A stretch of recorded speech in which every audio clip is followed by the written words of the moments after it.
이번 주 제목을 십자가 안의 0점, 제로 포인트 그렇게 잡았습니다.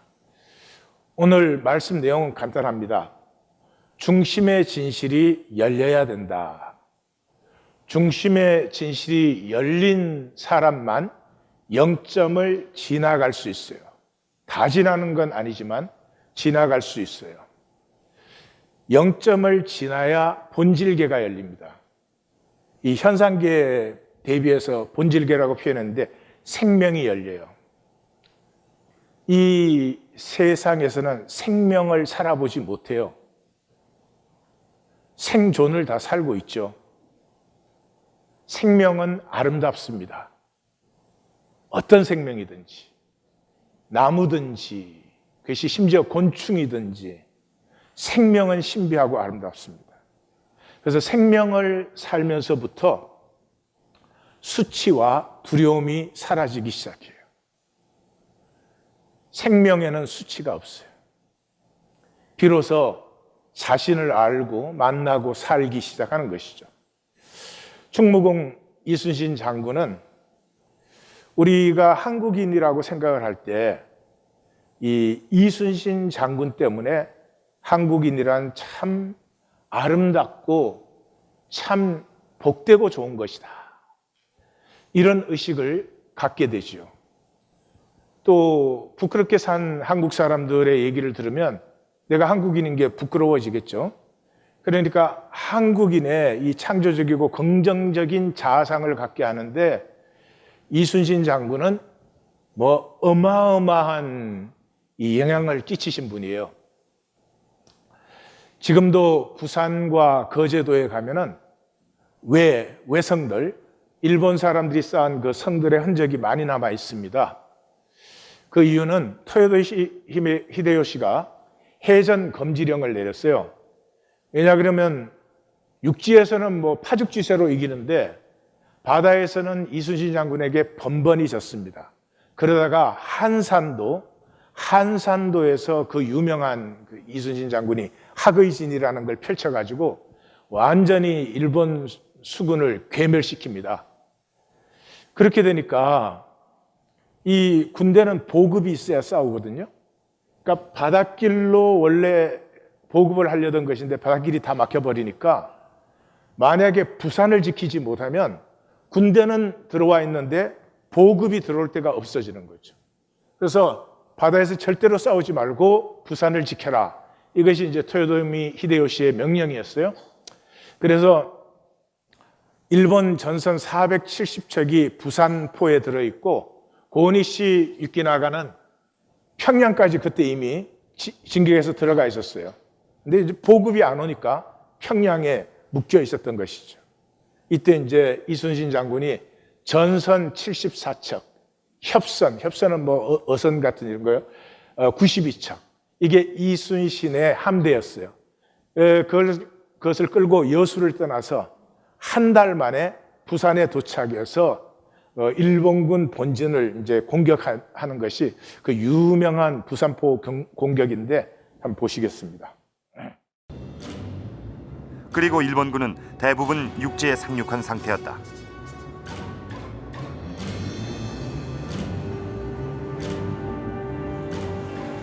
조선군은 정박 중인 적의 함대를 향해 장사진으로 진격해갔다.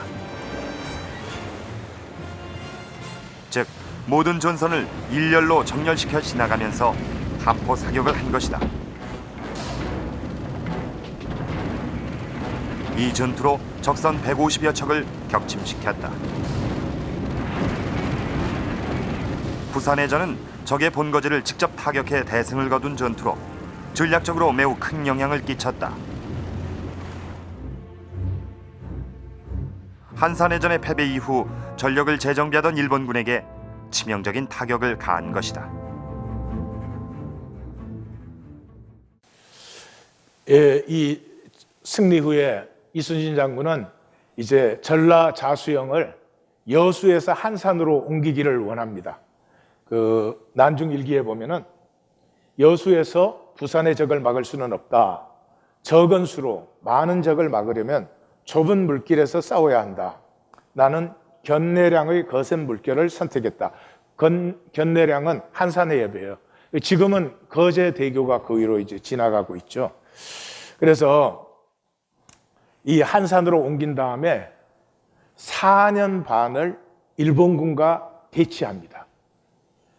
이순신 장군의 최고의 급소는 보충이나 지원이나 육군의 지원 등 이런 것이 없는 것입니다. 이순신 장군은 지면 끝나는 것입니다. 적은 지면 자꾸 보충이 들어오지만, 그러니까 이순신 장군이 뭐 전성을 했죠. 그게 무슨 뭐 이순신 장군이 훌륭해서 싸우면 이긴 것이 아니고요. 하나하나가 자기가 지면 나라가 끝나는 거예요. 그래서 이 일본도 이제 부산포에서 완전히 대비를 하고 있죠. 들어오기만 기다리는 거죠. 들어가면 이제 죽는 거예요. 근데 조정에서는 이거 아무것도 모르는 이 선조 임금이 이 해군은 자꾸 이기는데 왜 부산을 그냥 두냐. 빨리 차라. 그리고 계속 명령을 내려요. 근데 이순신으로서는 들어갈 수가 없는데요. 그러니까 결국 이순신을 파면시키고 원균을 이제 사령관에 임명을 했습니다. 그 원균이 명령대로 들어가 가지고는 딱 기다리고 있었으니까 그냥 계속 후퇴하다가 칠천량이라고 하는 곳에 와가지고 완전히 조선 수군은 괴멸되어 버립니다. 원균도 거기에서 죽죠.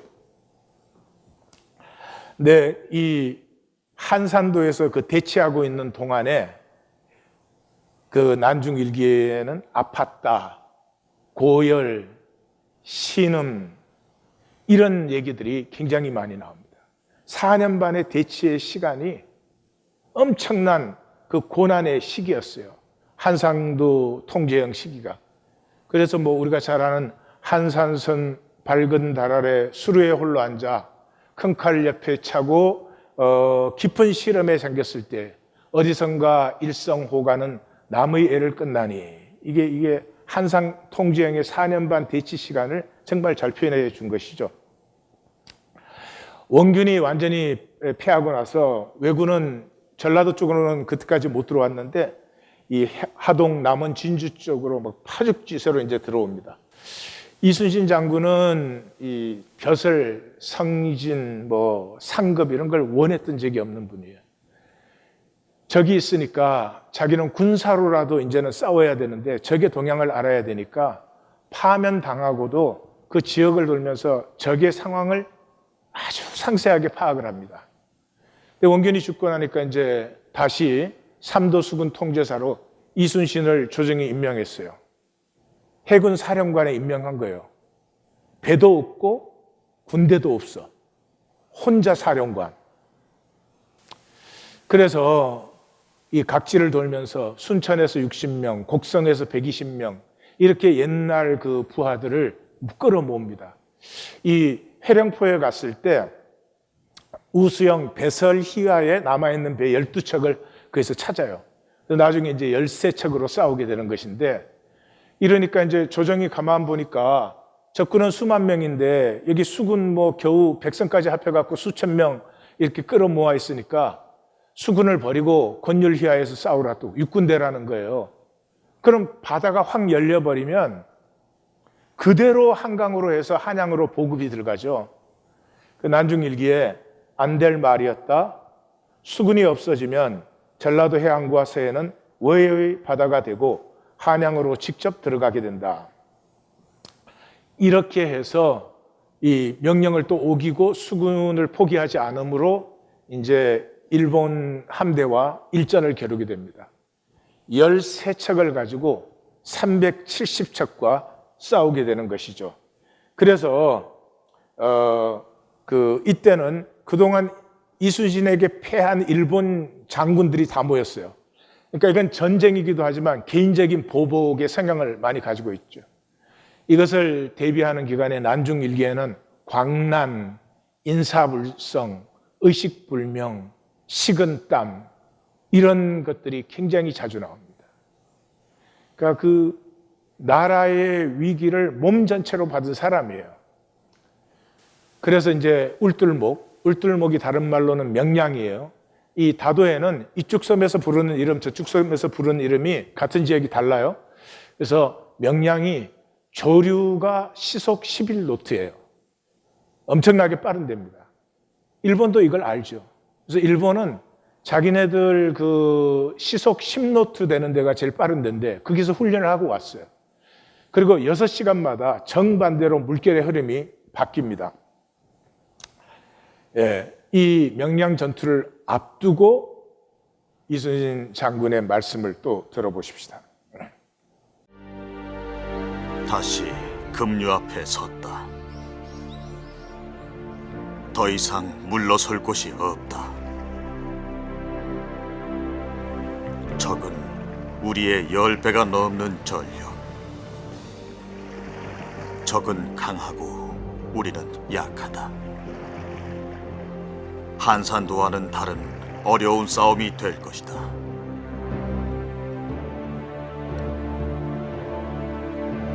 여기서 막지 못하면 적은 서해를 따라 한강으로 진격할 것이다. 더 이상 물러설 곳이 없다.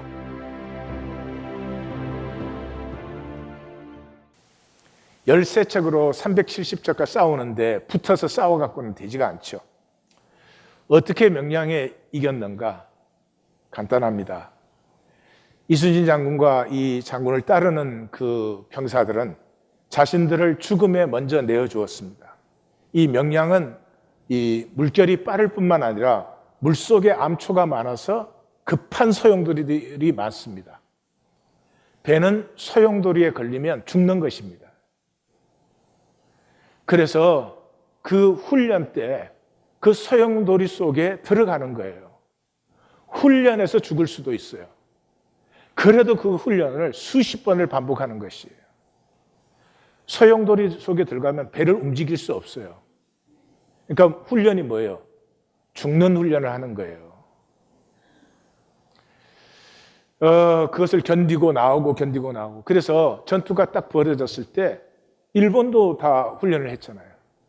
그러나 일본이 훈련하지 않는 건 죽는 훈련은 하지 않았어요. 살려는 훈련을 했지. 그래서 그 소용돌이와 경류 속에 휘말려 들어가는 순간 배는 소용돌이에 휘말리면 죽으니까 죽는구나 하는 순간에 완전히 패닉 상태가 되고 와해가 돼버려요. 자기들끼리 그냥 다 부딪히고 깨지고 침몰되고 망하는 것이죠. 명량 전투는 예수님의 십자가의 영점과 굉장히 닮아 있습니다. 그리고 물속에 철새줄을 걸었습니다. 그런 것이 지금도 남아 있는데요. 일본 배는 이 대양으로 나가잖아요. 일본 바다는. 그래서 배 밑이 이렇게 깊고 좁히답니다. 그런데 한국 배들은 그 일본이라는 방파제 안에서 이 내양을 다니는 배여서 배 밑이 이렇게 납작합니다. 그래서 이 철새줄을 걸어 놓으니까 일본 배는 들어오다가 그게 막히고 한국 배는 그걸 넘어서 들어오고 나가고 할 수 있는 것이죠. 이렇게 해서 참 불가능한 승리를 이루었죠. 명량에서 지고 난 일본은 부산과 이 거제도 쪽 외성에 다 집가합니다. 바다로 나오질 않고 그 외성이란 말은 해변에다가 포격대를 만들어 놓은 거예요. 그래서 나타나면 육지에서 바다로 공격을 하는 것이죠. 근데 토요토미 히데요시가 죽으면서 이제 철병 유언을 하는 바람에 일본 군대가 물러가게 됩니다. 평양까지 들어갔던 고니시 유키나가가 이제 후퇴에 나오는데 안전하게 이 후퇴하기 위해서 명나라 군대에 뇌물을 줘요. 그 명나라 군대는 정보를 이 일본군에게 넘겨줘요. 근데 조정은 또 이순신 보고 명나라와 협력하라고 그래요. 이 전쟁이 끝나고 나서 선조라는 임금은 자기가 명나라 군사 불렀기 때문에 승리했다고 그런 사람이에요. 한국 역사의 가장 못난 왕. 이 선조 시대는 한국의 르네상스를 이룰 수 있는 시기였어요. 선조 밑에는 이황, 태계 이황, 율곡, 이율곡, 조광조, 유성룡, 이원익, 이항복 기라성 같은 당대 한 사람도 나오기 힘든 신하들이 무수히 포진하고 있고, 이 장군들도 무인들도 김시민, 권율 이런 장수들이 있는데 왜군 들어오자마자 백성 다 버리고 제일 먼저 도망가고, 그 왜군과 막아 싸운 아들 광해군, 그 백성을 끝까지 지킨 광해군은 결국은 버림받게 만들고, 그 어떤 피 흘려 싸운 장수의 공로도 인정 못하고 전쟁 이긴 것은 자기가 명분 불렀기 때문에 이긴 것이라고 한 이 선조 왜 그런 줄 아세요? 선조의 아버지가 서자였어요. 서자. 그 열등의식 때문에. 우리예요. 우리 열등의식 하나에 붙들리면은 생명이 길을 못 펴요. 뭐 나는 학력이 없다. 나는 뭐 가난한 집에서 태어났다. 나는 뭐 길다 짧다. 무겁다 가볍다. 평생 그거에 사로잡혀서 살아요. 그러는데 이 이순신 장군은 이 왜군을 그냥 보낼 수가 없는 거예요. 남중일기에 이렇게 적혀져 있습니다. 그냥 보낼 수는 없었다. 살생과 파괴의 쓰라림을 그들도 보아야 전쟁을 다시 하지 않을 것이다. 고니시 유키나가의 육군은 진적이 없이 파죽지세로 평양까지 올라갔던 군대예요. 가는 데마다 그냥 다 파괴시키고 살려간 군대예요. 나는 노량을 택했다. 적은 항상 금주처럼 밀려왔고 나는 언제나 그 앞에 서 있었다. 순천과 남해에는 바다가 넓어요. 글로 적이 들어오면 막을 수가 없어요. 그래서 그리로 들어온 적을 노량으로 유인을 해서 싸우게 됩니다. 이것이 마지막 싸움일 것이다. 선과 의를 사는 사람은 자기 시간을 알아요. 마감할 때 마감할 줄 알아요. 이 노량진 그 대첩에서 왜군은 200여 척의 배를 잃고 조선수군도 큰 타격을 입습니다. 이순신 장군은 전사해서 7년 만에 전쟁이 끝나게 됩니다. 난중일기를 읽어보시면 많이 울게 됩니다. 많이 울게 됩니다. 얼마나 힘들면 인사불성이 되겠어요. 얼마나 그 마음이 힘들면 광난이 터지고 온몸이 마비가 되고 그래요. 그 난중일기 어디에도 자기가 없어요. 조정, 그 자기한테 한 번 잘해준 적이 없는 임금, 나라, 백성, 자기 희하의 장병들, 작전이나 전투 계획을 세울 때 자기가 없어요. 뭐 일진이 무너지면 사령부를 어디로 옮긴다 이런 게 없어요. 자기는 없는 사람, 자기가 있어야 하는 이유밖에 없는 사람. 지금 내가 이 자리에 있는 것은 무엇을 위해서? 난중일기 어디에도 이긴다, 전공을 세운다, 전과를 이룬다 이런 말이 없고, 이루었다, 이긴 후에도 전공을 세웠다 이런 말이 없습니다. 그것이 전혀 관심이 아니었던 사람. 이번 주 본문은 하나님의 새 시작을 위한 제자들을 준비시키심이에요. 그리고 베드로는 이 전환의 본이에요. 어떻게 혈육이 영생을 사는가? 어떻게 사람의 일밖에는 살 수 없는 혈육이 하나님의 일을 살게 되는가 하는 이 전환이 우리에게 어떻게 일어나는지 베드로를 통해서 보여주고 있죠. 오늘 밤에 너희가 다 나를 버리리라. 이미 앞에서 너희가 다 이것을 마시라. 똑같은 구조죠. 그러니까 이제 주님과 더불어서 유다가 나간 후에 하나님 나라의 서약을 한 사람의 필수 과정이에요. 필수 과정이 주님을 버리는 거예요. 이 번역이 어려운 번역이 되어버리고 말았지만 stumbled in me, 스캔달리조 그런 단어예요. in me가 제일 중요합니다. in me. 우리는 주님 안에서만 십자가의 영점을 지나갈 수 있어요. 우리 자신은 해체되고 붕괴되어야 합니다. 우리가 아무리 예수를 잘 믿어도 우리의 옛사람을 가지고 절대로 믿음도 되지 않습니다. 우리의 옛사람은 해체되고 붕괴되어야 됩니다. 이것이 우리가 지나야 되는 영점입니다. 그런데 그 영점을 혈육은 지날 수가 없습니다. 오직 우리를 위하여 죽으신 예수의 죽음 안에서만 우리의 영점을 만나요. 그 영점을 지나면 비로소 우리는 처음으로 아버지 안에, 사도 바울이 그리스도 안에라는 말을 수백 번 쓰지 않습니까? 이걸 처음으로 만나요. 내가 나를 만들려고 몸부림치는 거예요. 내가 보지도 못해. 제대로 알지도 못해. 뭐를 만들어요? 껍질. 거짓 나, 사람에게 겨우 보여주는 거짓 나 만드는 것밖에, 그게 평생 종신토록 땀 흘려 수고하고 가시던 불과 엉겅기를 거두어요.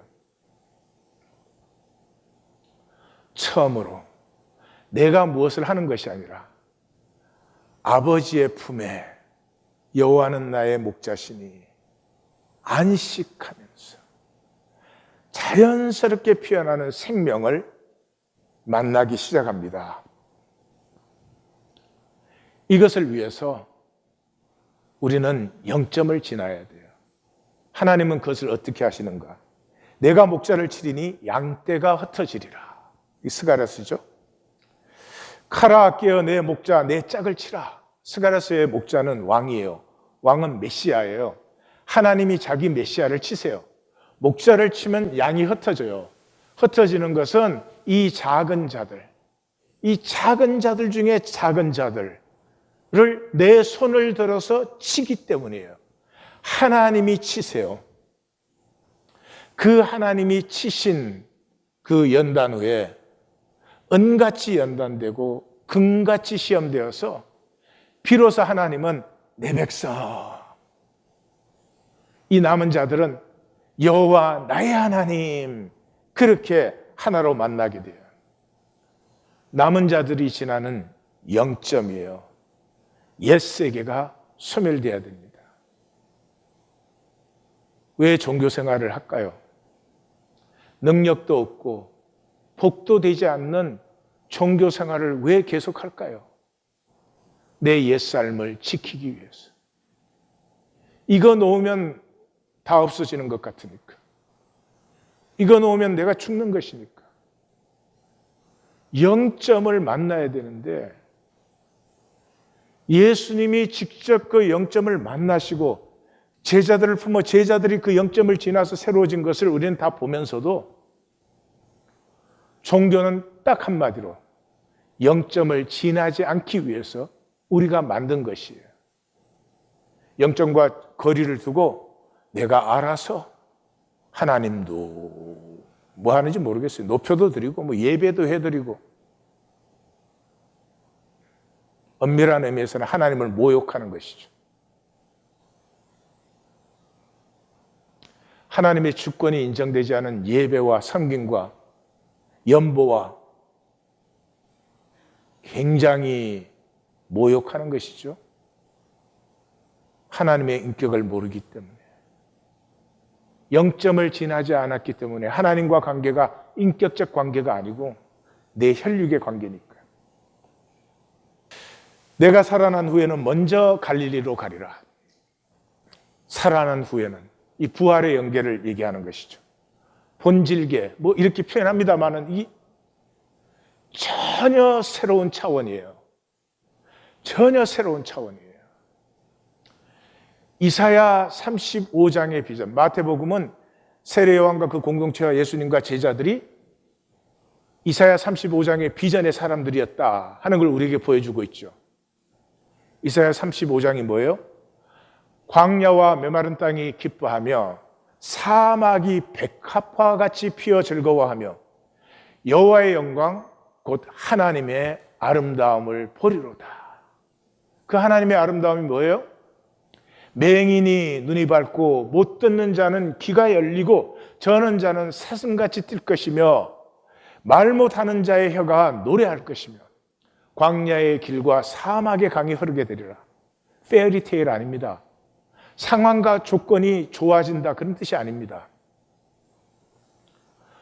광야, 메마른 땅, 사막 이거 다 삶에 메마르고 거칠고 억눌리고 아픔이 찌드는 자리들을 얘기하는 것이죠.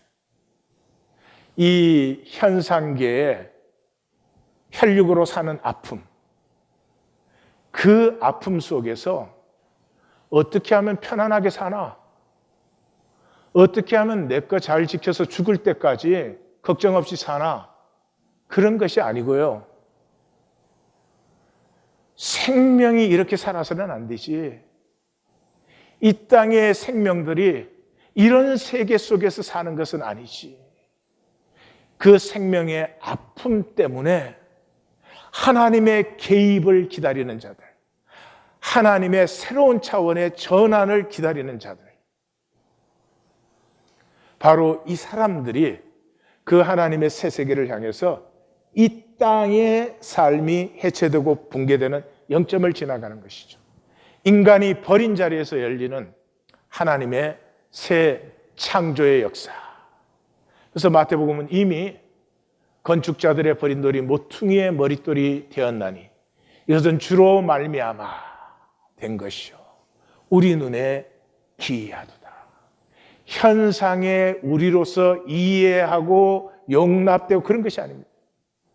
모든 것이 내 눈앞에 일어났고 무슨 일인지 알 수도 있겠지만 그 전체가 초월적인 차원입니다. 내가 느끼는 것은 뭐가 잘 되었구나, 세상이 좋아졌구나 이런 게 아니고요. 하나님의 위대하심, 하나님의 거룩하심을 느끼는 것이죠. 그래서 이 마태복음은 갈릴리를 강조해 줍니다. 예수님의 공생애가 시작되는 것도 갈릴리에서, 예수님께서 유다로 올라가시기 전에 마감을 하는 것도 갈릴리에서, 십자가의 3번의 말씀을 시작하시는 것도 갈릴리에서, 그래서 예루살렘에 올라갔을 때는 갈릴리 나사렛에서 나온 선지자 예수라. 이것이 이사야 선지자의 35장에서 정점에 달하는 꿈이었습니다. 스불론 땅과 납달리 땅과 요단 저편 해변길과 이방의 갈릴리를 흑암에 앉은 백성에게 빛이 비치고 사망과 그 그늘에 앉은 그 땅에 앉은 백성들에게 빛이 비치도다. 이 세상이 버린 자리, 이 세상에 어떤 소망도 보이지 않는 자리, 압제와 학대와 착취가 너무나 오래되어서 도무지 새 빛이 보이지 않는 자리, 그 자리가 하나님의 새 창조의 역사가 출발되는 자리였습니다. 그래서 예수님께서 부활하신 후에도 그 갈릴리의 역사를 갈릴리부터 시작해서 온 땅에 펼치신다는 것이죠. 마태는 예루살렘 종교는 끝. 예수님께서 갈릴리에서 무엇을 하셨는지 보라.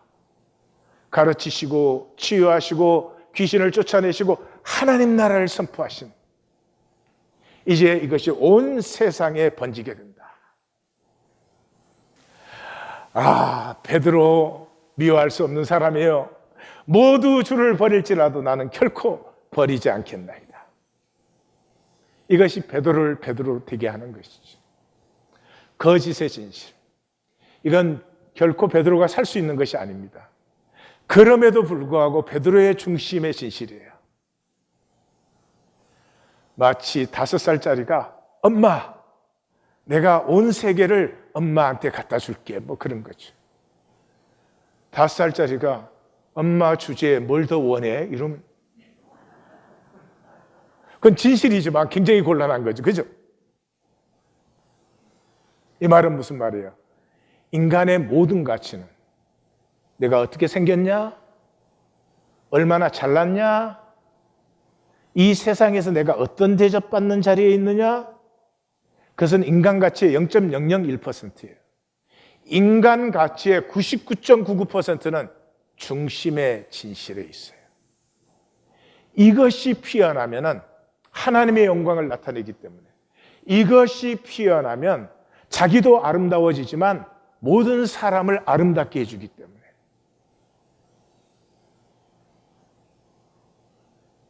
내가 주님을 사랑하는 줄 주께서 아시나이다. 요한복음 21장에 3번 나오는데 표현이 조금씩 바뀌어요. 그러나 이 센텐스는 똑같이 반복돼요.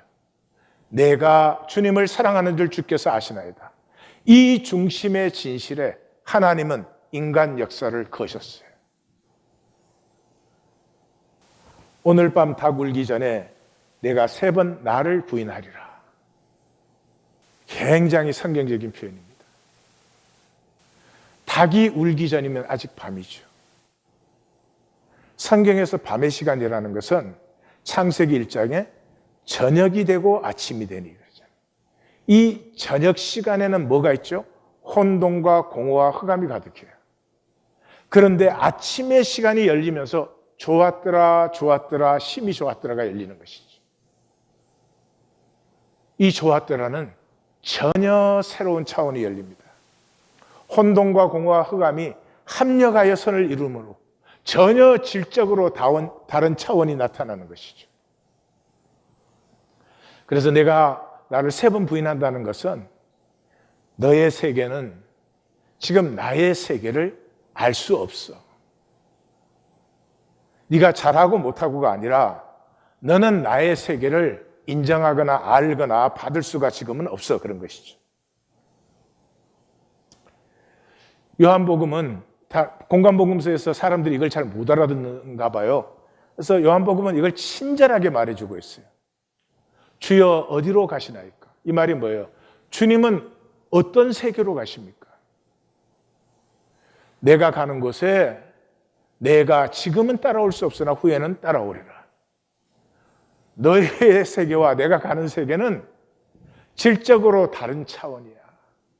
어찌하여 따라갈 수가 없습니까? 주를 위하여 내 목숨이라도 버리겠습니다. 목숨 버려서 되는 길이 아닙니다. 영점을 지나야 됩니다. 거짓으로 살아왔잖아요.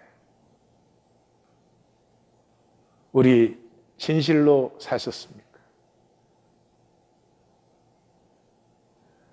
거짓으로 살아왔잖아요. 잘못했다는 얘기가 아닙니다. 이 땅의 혈육의 삶의 본질이 거짓입니다. 거짓은 해체돼야지. 거짓에 아무리 멋있는 걸 갖다 붙여도 거짓이에요. 영점을 지나야 되는 일이지 내 목숨까지 내어준다고 되는 일이 아닙니다. 그래서 베드로가 내가 주와 함께 죽을지언정 주를 부인하지 않겠나이다. 이렇게 함으로 모든 제자가 그와 같이 이 베드로의 중심의 진실의 고백이 나머지 10제자의 중심의 진실의 고백을 열어준 것입니다. 하나님은 이제 이것으로 충분하십니다. 이 제자들이 얼마나 훌륭하냐, 잘할 것이냐, 그런 것은 관점이 아닙니다. 중심의 진실이 열린다는 것이죠. 이 중심의 진실이 열렸다는 것은 생명이 열렸다는 것이죠. 생명의 특징은 긍휼이에요. 자식이 태어나면 그 자식을 볼 때 부모의 마음속에 제일 먼저 열리는 것이 긍휼이 열려요. 이게 생명관계이기 때문에 그렇습니다. 그래서 꺼져가는 등불을 끄지 아니하고 상한 갈대를 끄지 아니하고 외치지 아니하고 큰 소리하지 아니하고 그 소리가 거리에 들리게 아니하고, 이것이 전부 생명 역사입니다. 생명에서는 긍휼이 피어납니다. 그 긍휼의 흐름 속에 하나님의 역사가 나타납니다. 이제 하나님께서는 이 11 제자에게 충분하십니다. 이 현상계와 본질계가 이제 완전히 질적으로 다른 차원이다 하는 것을 이번 주 본문에서 꼭 만나셔야 돼요. 그래야지 자꾸 현상계 종교 생활을 끝내지, 이게 전혀 다른 세계라는 걸 모르면 자꾸 자기 종교를 가지고 뭐를 조작해내려고 그러죠. 익스텐션이 아니에요. 트랜스포메이션. 유한은 아무리 더해도 유한이에요. 무한이 되지 않아요. 다른 차원이에요. 우리는 무한 그러면 굉장히 많아지면 무한이 될 것 같이 생각되지만 아니라는 거죠. 제로 포인트를 지남으로 열리는 완전한 새 세계예요. 현상계는 계산과 이익으로 이루어진 세계입니다. 본질계는 선과 의의 세계입니다. 선과 의로 사는 것이 복입니다. 절대로 속지 마십시오. 선과 의로 사는 사람은 자기 안에 있는 하나님의 형상이 피어나는 기쁨을 느껴요. 자존감이 높아집니다. 세상은 뭐 돈이 그렇게 중요하지만 돈에 휘둘리지 않아요. 내가 돈을 다스리지 돈에 휘둘려 가지고 나이가 들면 죽음이 부담스럽습니다. 사실 두렵습니다. 왜요? 죽음에 대해서 조금도 준비가 안 되어 있으니까요. 세상은 그렇게 말합니다. 죽음에 대해서는 준비가 없다고. 천만에 쏙지 마십시오. 죽음에 대한 최고의 대비는 선과 의로 사는 것이에요. 선과 의로 산 것을 후회합니까? 선과 의로 산 사람은 자기의 삶의 시간을 마감할 때를 살 때를 다 압니다. 누리고 있을 뿐이지 겁나고 두려운데 죽음에 부딪히는 것 아니에요. 이순신 장군에게서 보았지만 모두와 모든 것과 친구가 됩니다. 한국 사람으로 태어난 사람 중에 이순신 장군의 얘기로 말미암은 자의식의 복을 안 받은 사람이 있겠습니까? 모든 것과 친구가 됩니다. 선과 의로 살면서 봄이 열려요.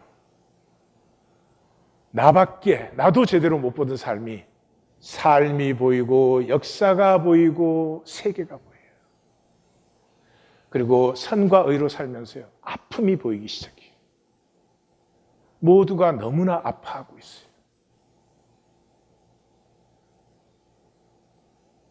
하나님이 쓰실 수 있는 준비가 된 거예요. 선과 악의 비율은 이 세상에서는 1억 대 1이에요. 이거보다 더 할지도 몰라. 악이 1억이면 선은 1밖에 없어요. 그래도 선이 승리하는 거예요. 왜요? 악은 허상이니까. 악은 실제가 아니에요. 선의 부재가 악이에요. 허상이에요.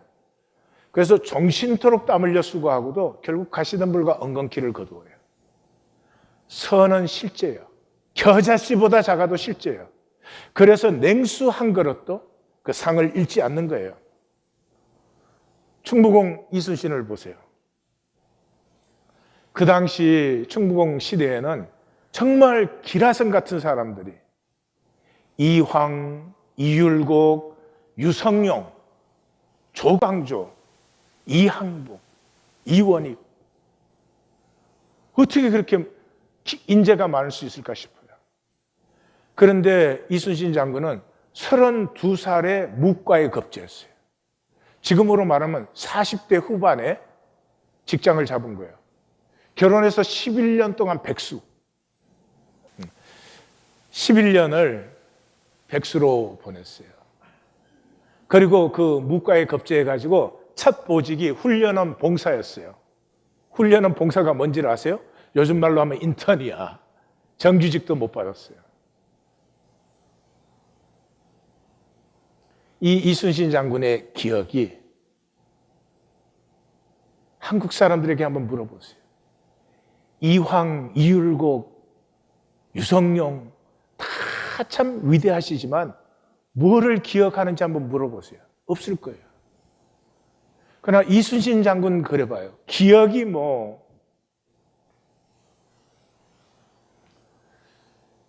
우리의 생명은 세상에서 훌륭해지거나 성공하거나 사람들에게 존경 많이 받는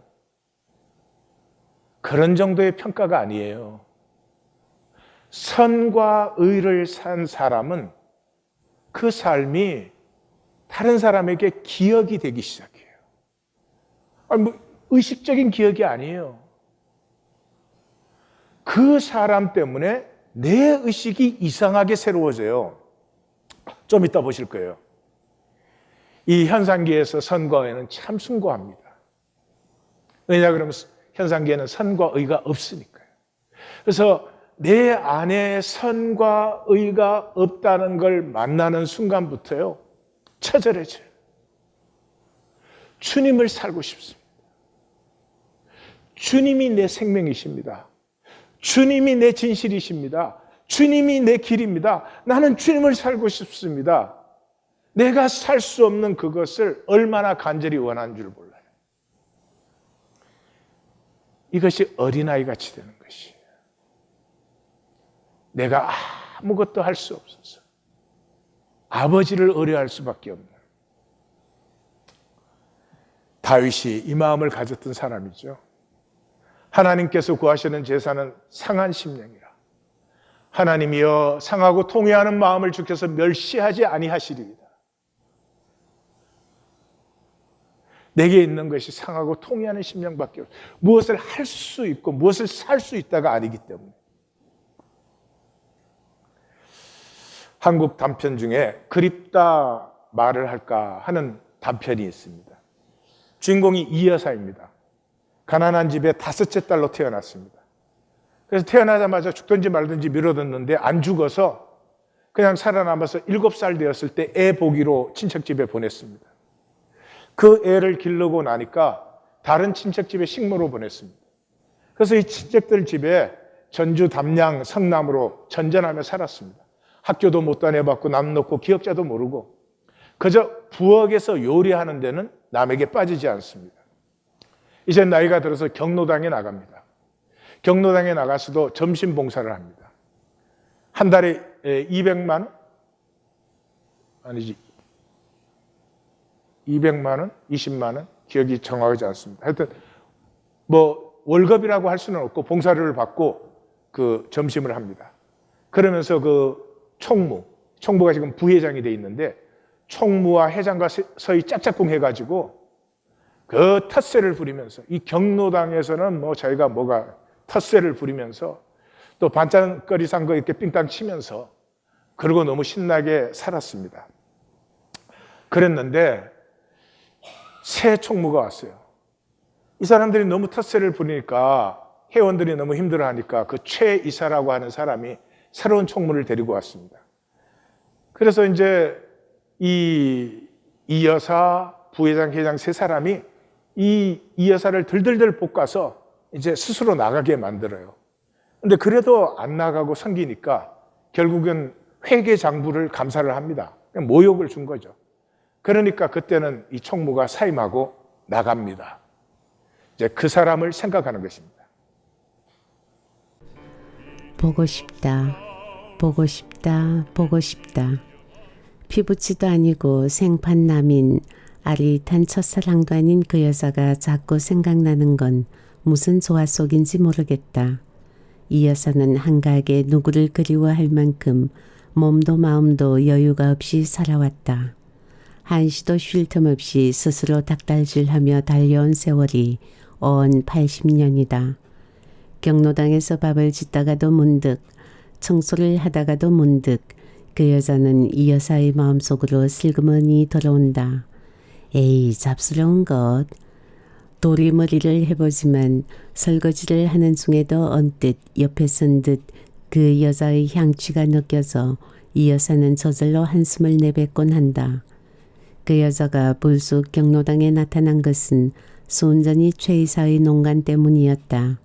아직 경로당을 출입하기에는 새파란 얼굴에 다리에 딱 붙는 바지를 입어 젊은 애들 흉내를 낸 듯해서 첫 대면부터가 영 마땅치 않았다.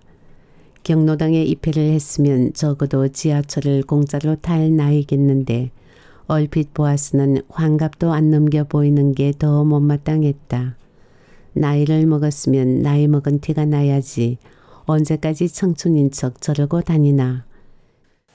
예, 이 새 청문은 오자마자 5개나 되는 냉장고 청소하고 정리 다 하고 싱크대 선반 그 쥐, 똥, 오줌 막혀 있는 거 다 청소하고 그동안에 냉동만 먹이던 것에서 식단을 짜가지고 싱싱한 것으로 이제 요리를 하고 이 여사를 도와주기 위해서 전에 총무는 손도 안 대는데 생선, 야채 다 미리 다듬어주고 그렇게 합니다.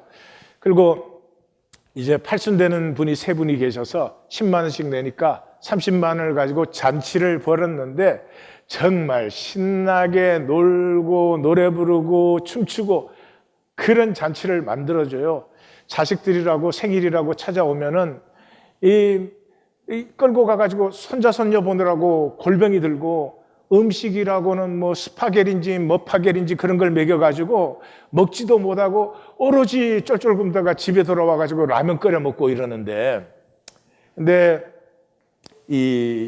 항상 이 총무는 먼저 와서 인사하고 노인들이 사연 반복되는 사연 들어주고 서류 작성 못하는 거 있으면 다 대신해주고 노래방 기계 고쳐가지고 쓰게 해주고 컴퓨터 안 되는 거 다 작동시켜주고 하여튼 뭐 작은 것이라도 챙겨주고 무엇보다도 이제 더 이상 상전 노릇을 하잖아요.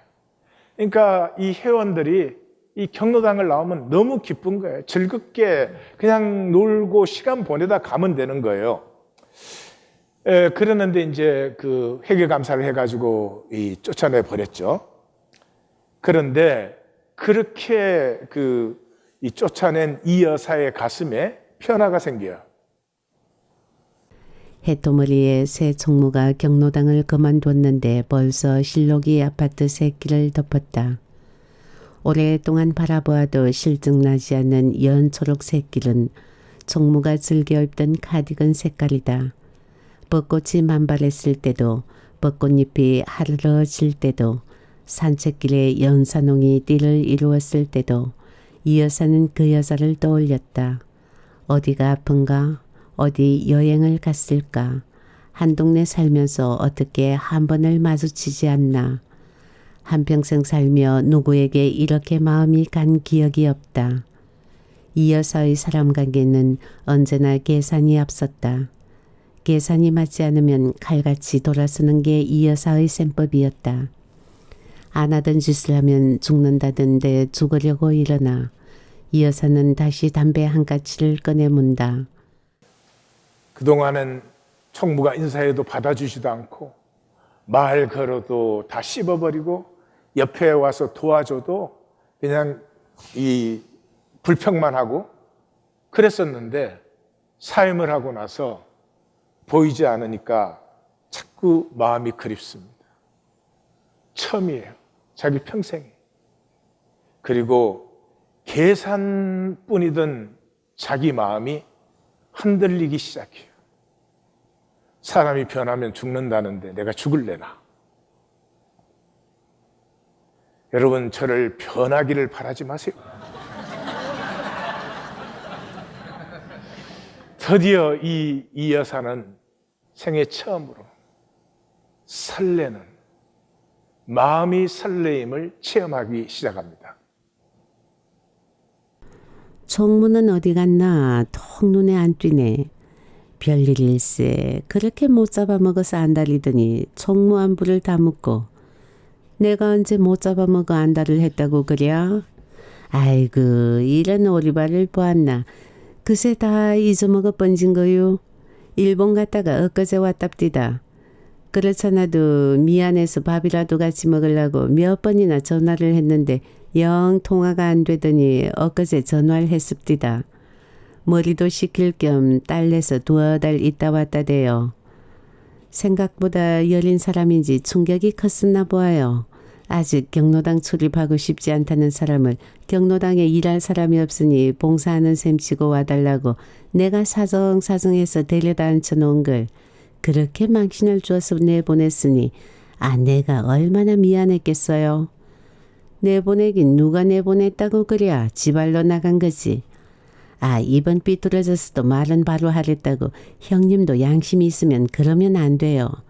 나름 봉사하겠다고 시간 쪼개가며 열심인 사람을 형님이랑 부회장이랑 한통속이 되어서 좀 박대했수. 그런데도 총무는 형님한테 얼마나 지극했는데 예수 믿는 사람이라 어디가 달라도 달라더라니. 그 이야기 참 잘 듣던데 총무가 줬던 소화제 말이여. 일본에 사는 딸이 사줬다던 그야 구할 수 없을까? 참 이 형님도 어떻게 그 입에서 그런 말이 나와요. 총무 연락되면 한번 불러봐. 내가 청국장 만나게 끓일 테니. 총무가 청국장 좋아하던 눈치던데. 모르겠슈. 연락은 해보겠는데 올라는지. 심사가 틀어졌는지 최 이사가 털고 일어났다. 이 여사는 더 이상 붙잡지도 못하고 최 이사의 뒷모습만 바라본다. 못 본 새 최 이사의 뒷모습이 부쩍 늙었다. 요번 토요일에 점심 먹자고 했시오. 우리 집으로 오라고 했으니께 어머니 형님 집으로 올라갈게요. 최 이사는 이 여사의 대답도 듣지 않고 전화를 툭 끊었다. 가슴이 벌렁벌렁한다. 뭘 하지? 총무가 뭘 잘 먹었더라. 냉동실의 청국장부터 꺼내놓아야겠다. 깻잎김치, 취나물, 아니 시래기 나물이 나올까. 어떻게 푸승기만 내놓나. 강고등어라도 한 손 사와. 우선 장을 봐야지. 아니요. 요번 토요일이면 아직 닷새나 남았는데 벌써 장을 보면 안 되지. 그럼 뭘 하나? 이 여사는 방에서 주방으로, 주방에서 다시 베란다의 창고로 왔다 갔다 하며 냉장고를 열어 들여다보고 전에 없이 분주하다. 장례 예배를 인도하고 나서 보면은 부모 죽고 요즘은 기억이 3년 안 가더라고요.